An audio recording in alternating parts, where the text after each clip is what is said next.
माझे खूप दिवसांचे स्वप्न होते स्वतःचं घर घेण्याचे. शहरात आल्यापासून रेंटच्या घरात राहायचा कंटाळा आला होता. पण लवकरच मी माझी परिस्थिती बदलण्यात यशस्वी झालो. आज माझ्या आयुष्यातील एक ध्येय पूर्ण झाले. शहराबाहेर पण तरीही शहरालगतच सुंदर निसर्गरम्य परिसरात मला एक घर मिळाले. छान मोठा टुमदार बंगला आणि शेजारीही असेच अनेक आकर्षक बंगले होते. मी सगळे व्यवहार पूर्ण करून अगदी एकरकमी बंगला विकत घेतला. मी लगोलग इथे राहायला आलो. माझे सगळे कुटुंब दुसऱ्या शहरात राहत होते. वडिलांची सर्व्हिस अजून 1 वर्ष बाकी असल्या कारणाने मला काही दिवस एकटं राहणं भागच होतं.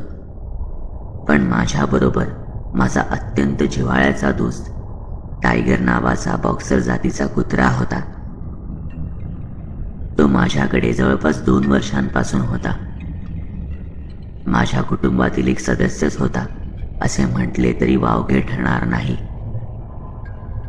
माझ्या घराभोवती खूप झाडी होती, पण हॉलच्या खिडकीमधून दोन्ही बाजूचा रस्ता दिसे. घरासमोर जागाही खूप रिकामी होती. दिवसभर मला कामावर जायचे असल्याने टायगर आणि घराची काळजी घेण्याकरिता मला एका वॉचमनला कामावर ठेवावे लागले. तसेच घराची साफसफाई करण्यासाठी आणि जेवण वगैरे बनवण्यासाठी शेजारील बंगल्यात काम करणाऱ्या दुर्गाताई येऊ लागल्या. तो पहिला आठवडा फार छान गेला. रविवारी टायगरला बाहेर फिरायला घेऊन गेलो. तो फार खुश वाटत होता, कारण खूप दिवसांनंतर बाहेर फिरण्यासाठी त्याला माझी सोबत लाभली होती. माझ्या बंगल्यापासूनच काही अंतरावर एक रिकामा बंगला होता. मी तिथेच टायगरला फिरवत होतो. माझे लक्ष नकळतपणे त्या बंगल्याकडे जात होते. ती एक खूप आकर्षक वास्तू होती. कोणीही तिच्या मोहात पडेल अशी तिची रचना होती. मी ते पाहण्यात मग्न होऊन गेलो. पण तितक्या टायगरच्या जोरजोरात भुंकण्याने मी भानावर आलो. त्याच्याकडे पाहिले तर तो बंगल्याकडे पाहून जोरजोरात भुंकत होता. मला वाटले की थोड्या वेळाने तो शांत होईल, पण तो इतका भुंकू लागला की मला आवरेनासा झाला. कळलं नाही अचानक त्याला काय झालं. मी त्याला शांत करण्याचा प्रयत्न करत होतो, पण तो मला प्रतिसादच देत नव्हता. फक्त त्या बंगल्याकडे पाहत ओरडणे, भुंकणे तेवढेच काय ते सुरू होते. आमचा गोंधळ पाहून आजूबाजूच्या घरातील लोक डोकावून तर काही बाहेर येऊन पाहू लागले. त्यांना पाहून मला चोशाळल्यासारखे झाले. मी कसे बसे टायगरला तिथून खेचत ओढत घराकडे आणले. थोडा वेळ तो खूप अस्वस्थ वाटला, पण नंतर काही वेळाने शांत झाला. असा आज तो पहिल्यांदाच वागला होता. मी वॉचमन काकांकडे याबाबतीत विचारपूस केली तर ते म्हणाले की मी यापूर्वी टायगरला त्या रस्त्यावरून कधीच फिरवले नाही आणि टायगरही याआधी कधी असा वागला नाही. कदाचित हा प्रकार पहिल्यांदाच घडला, म्हणून मी झाल्या प्रकाराकडे दुर्लक्ष केले. पुढच्या रविवारी मी टायगरला घेऊन पुन्हा फिरायला बाहेर पडलो. त्या रिकाम्या बंगल्याकडे जाण्याचे मुद्दामून टाळले. पण चालत असताना जसे मी तो रस्ता बदलायचा प्रयत्न केला तसे टायगर मला खेचत तिकडे घेऊन जाऊ लागला. यावेळेस ते पूर्वीसारखाच, किंबहुना त्याहून जरा जास्त द्वेषाने भुंकू लागला. मला काही उमजेनासे झाले की याला आज पुन्हा इथे आल्यावर असे का झाले. मी त्याला कसेबसे ओढून घरी आणले. तिथून पुढचे काही आठवडे टायगरला बाहेर फिरायलाच घेऊन गेलो नाही. त्याला घरासमोरील जागेतच फिरवले. त्या दिवशी मी कामावरून जरा उशिरा घरी आलो. जेवण वगैरे आटोपून झोपायला नेहमीपेक्षा बराच वेळ झाला. डोळा लागतो न लागतो तोच टायगरच्या भुंकण्याच्या आवाजाने जागा झालो. घड्याळात वेळ पाहिली तर साधारणपणे 1:30 वाजले होते. मी उठलो आणि हॉलमध्ये येऊन पाहिले तर हॉलच्या खिडकीजवळ जाऊन टायगर जोरजोरात भुंकत होता. मला वाटले की कोणत्या तरी व्यक्तीला किंवा प्राण्याला पाहून भुंकत असावा, म्हणून मी खिडकीकडे जाऊन रस्त्यावर पाहण्याचा प्रयत्न केला, पण तिथे कोणीही दिसले नाही. रस्ता लाईटच्या प्रकाशात अगदी निर्मनुष्य वाटत होता. मला वाटले की कोणीतरी असेल, पण आता निघून गेले असेल आणि त्यालाच पाहून बहुतेक टायगर भुंकत असावा. मी त्याला शांत करतच होतो, एवढ्यात दारावरची बेल वाजली. दार उघडले तर समोर वॉचमन काका टायगरचा आवाज ऐकून आले होते. मी दार उघडताच टायगर चपळाईने बाहेर पळाला आणि रस्त्याकडेला त्याच बाजूला जाऊन जोरजोरात भुंकू लागला. मी आणि वॉचमन काका त्याला आवरण्यासाठी बाहेर आलो. कुंपण असल्यामुळे टायगर बाहेर जाऊ शकला नाही. कसे तरी प्रयत्न करून आम्ही त्याला घरात आणले. मला आता खरंच टायगरची काळजी वाटू लागली. मी अगदी लहान असल्यापासून आमच्या घरी पाळीव प्राणी पाळले जातात आणि मी शहरात राहायला आल्यापासून माझ्या घराचा साथी टायगर होता. त्यामुळे त्याची काळजी वाटणे साहजिक होते. दुसऱ्या दिवशी मी जरा उशिराच कामावर गेलो.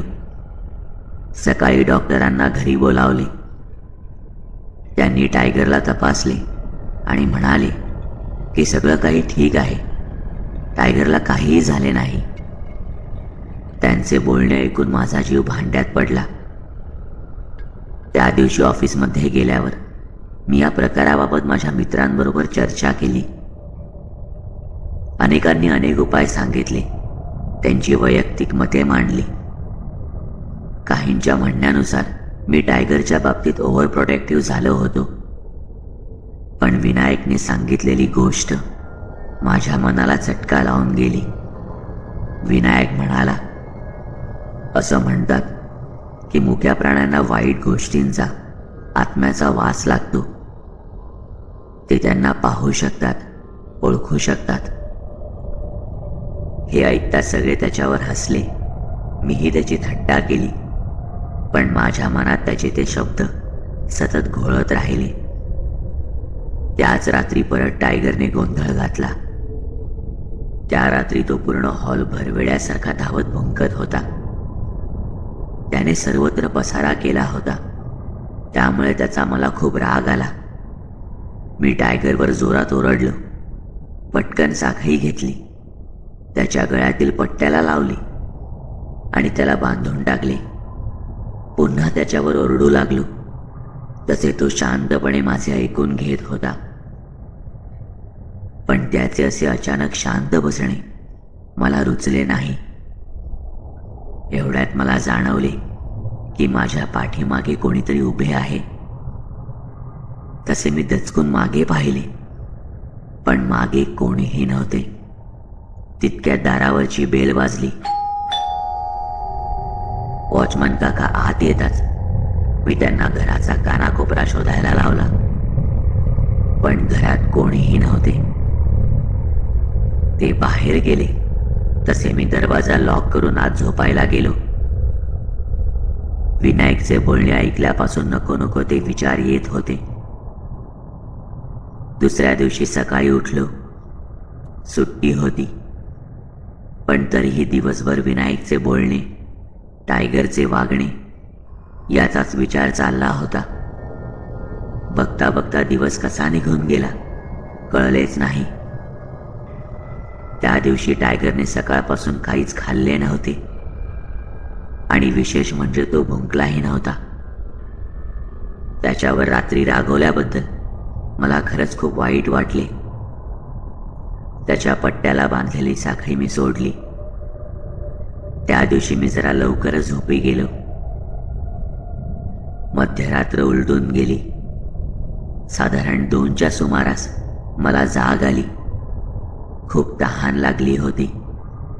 नेहमी पाण्याची बॉटल घेऊन झोपायचो, पण आज नेमकी ती विसरलो होतो. मी उठून किचनमध्ये गेलो आणि पाणी प्यायलो. उठलोच होतो म्हणून टायगरला पाहण्यासाठी हॉलमध्ये आलो.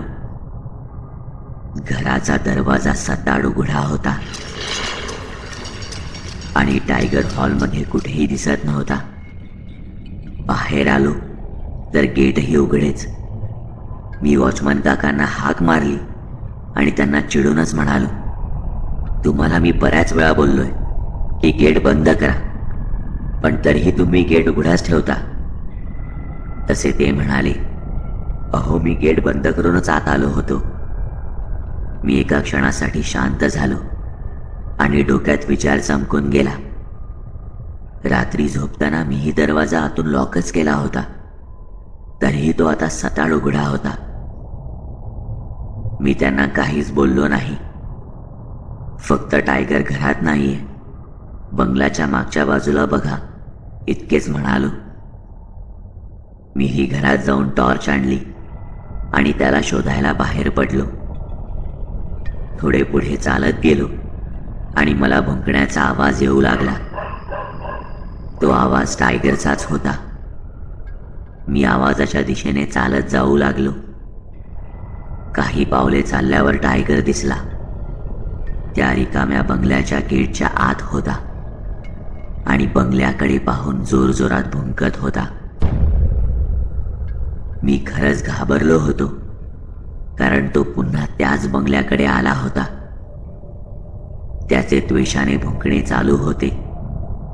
मी त्याला तिथून बाहेर काढायला म्हणून त्याच्या दिशेने जाऊ लागलो, पण अचानक तो एका क्षणी गप्प झाला. त्याचा आवाज थांबल्यामुळे वातावरणात कमालीची शांतता जाणवू लागली. मी त्याच्याकडे पाहिले.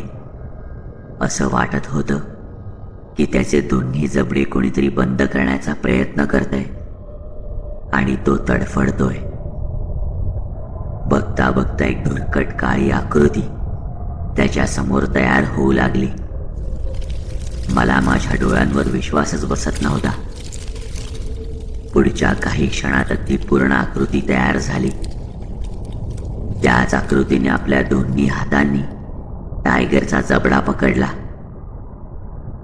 तितक्यात त्या आकृतीने माझ्याकडे पाहिले. क्षणार्धात त्या आकृतीचा रंग पालटून पांढरा फट्टक झाला. आता तो एक पुरुषी चेहरा भासत होता.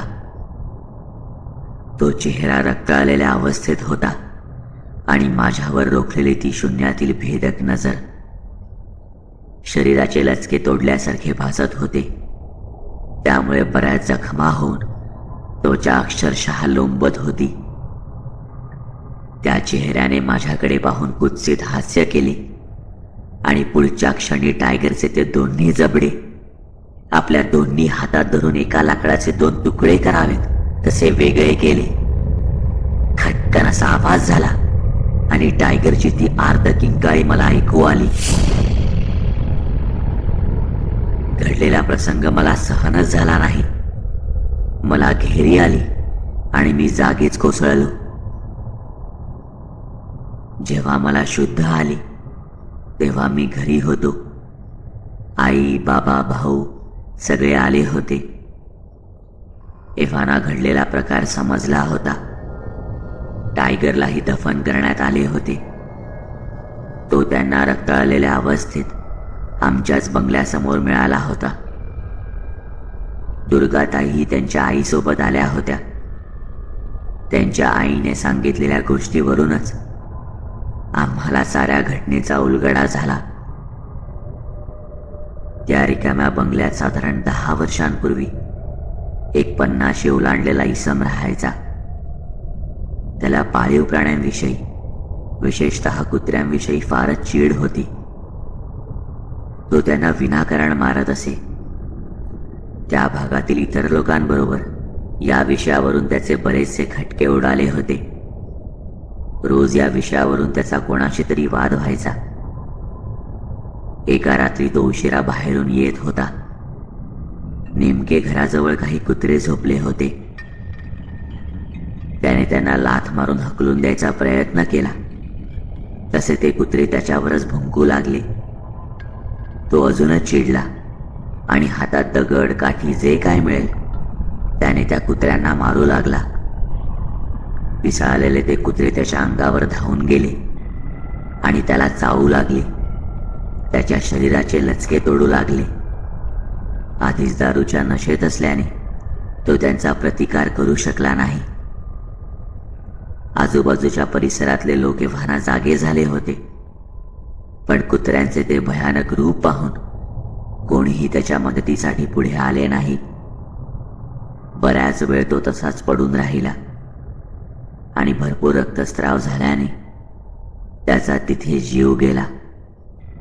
हा सगळा प्रकार ऐकल्यानंतर मला एक गोष्ट खूप उशिरा लक्षात आली की त्या भागात कोणाच्याच घरी पाळीव प्राणी नव्हते.